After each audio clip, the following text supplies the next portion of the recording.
everybody, welcome back for another video. Today we're going to be talking about your tank for your HPA for your VKS. And the VKS has an internal ASA and then you want it to stay internal. So that's the point of my video today. When you go to put these tanks on and off, you need these threads to be nice and clean. You need these threads to go into your ASA and you want to be able to unscrew it and pull it out and the ASA stay put the way it's supposed to be.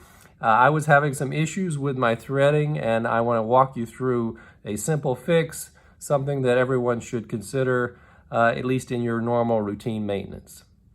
What I want to talk about is the ASA connection back here. This is a problem that I've had in a number of my services where I go to take off my tank and I find that when I go to unscrew the tank, what happens is the ASA connection in here and those grooves also turns, and then what happens is this comes loose and then this will unscrew a little bit, and what will happen is the castle nut will not come off, but the ASA inside will unscrew and it will come out attached to my HPA bottle. And it's because these grooves they're either dirty or there's something happening inside this little area right here where it's not so bad when you first put it on and then you take it off. It comes off reasonably okay. But if you store this for a long period of time, for a few months, what I've found is that these grooves will not want to back out, and then you'll turn it, and then you have to basically end up pulling the whole thing out, holding the ASA in your hand, and then unscrewing, and then with some pressure you can get it out. But what happens otherwise is the ASA will just turn. Now, in theory, I guess if you have the castle nut on tight enough and you've torqued it down enough, that should prevent that from happening. So that may be the fix. And in the past, I used to tighten this really a lot tighter. Recently, I started just snugging it. So it might be it needs a significant amount of torque if you're going to be taking your bottle on and off. That's something to think about. But the thing that I noticed is, if you can see here, my bottle, the grooves they're not shiny and clean looking. This is the way it came from the factory. This is not from my misuse or getting it dirty from taking it outside the home.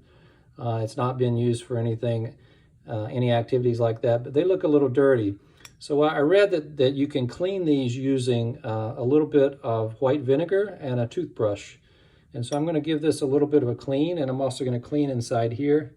And I'm going to see if that helps in terms of this problem going forward.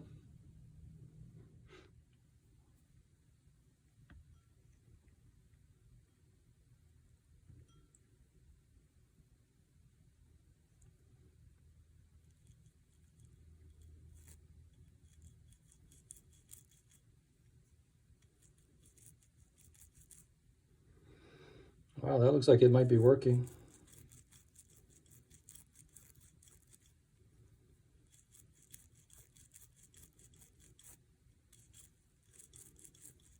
This may be part of your normal maintenance on your tank regulator, something that I just have not been aware of. So I want to be very careful, though. I don't want to get any of this on my O-ring because I don't know how well the O-ring will hold up to the acetic acid in the white vinegar. So I'm going to wipe that off. Now let's give it a look. Wow. Well, that fixed it very easily. I can see that it looks like brand new and shiny. So I think that might help. And then I always give this just a little bit of lube, even though this is a polyurethane O-ring. They need a little bit of lube, just a little bit. And so I think that came off very well. I think that's the right way to go. I'm going to also do the same thing on the inside of the ASA. And I'm not taking the ASA back out because I just did service and put it back in and it's all good. But I'm going to give just a little bit of this inside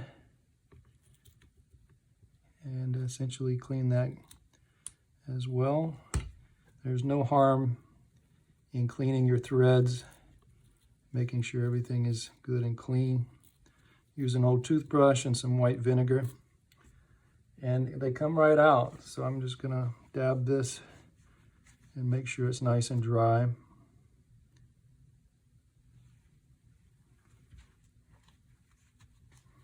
And let's see if I can make a visual look here.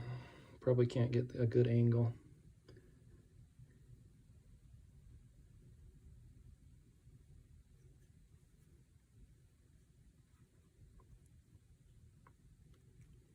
Yeah, not bad. Not bad at all. So I think that's some kind of maintenance that I haven't routinely done, but I think it should help. So I usually just hand tighten this over and then I give it a little torque at the end, and I'm not gonna overdo it, but I am going to get my castle nut wrench in there. And then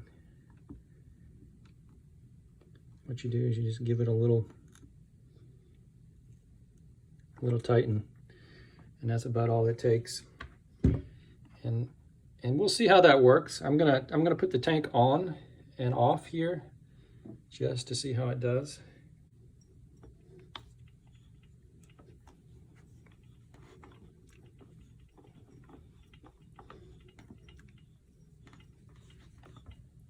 There we go. And it stops just like that with the valve facing up, the gauge. Now we're going to charge it, see how it's doing. Okay, bolt went forward. Okay, now we're going to disengage it, and then we'll see if this backs out or is it going to come out correctly. As this is not something that you would do in an emergency situation, I just don't think you're going to be changing tanks in an emergency. There we go, we broke the seal, coming back out. Looks like it's holding this time. It's something you need to do gently, and you see even there, it slipped, and you have to be careful not to damage your O-ring. And I always inspect the O-ring each time, make sure it's okay. And so I think the tank that you're using, if you're using this for self-defense and you're not just going out and plinking, I think the tank that you want to use needs to be sufficient capacity for the magazine that you're using.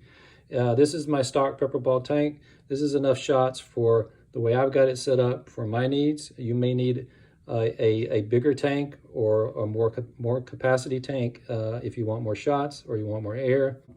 But the idea that you're going to swap out a tank, swap in another tank in the middle of an incident, and then screw that in without damaging your O-ring or causing a problem is not very realistic. So you want to get this right the first time, get your tank on there, and then when you're storing this, don't store it attached, because you've charged your ASA.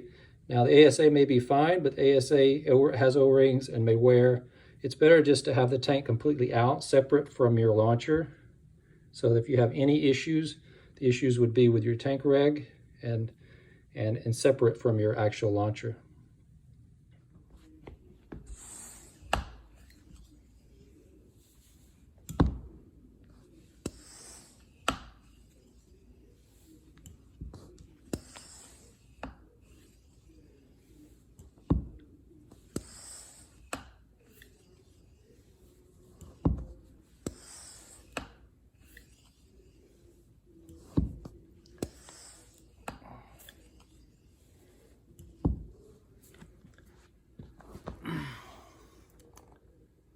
So I've started doing this pumping with my tank separate. You can see here the tank is actually completely separate.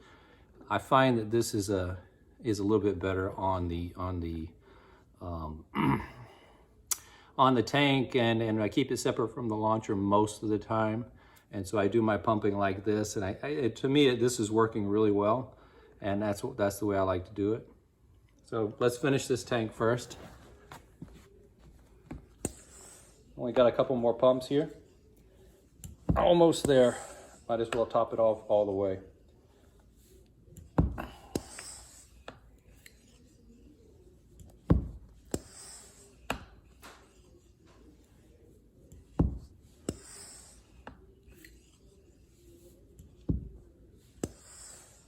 All right, just a couple more.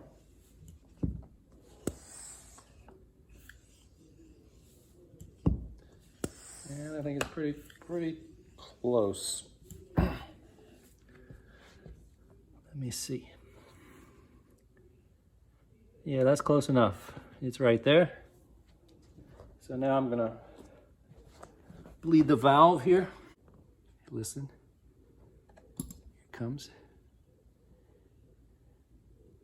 So you hear it bleeding.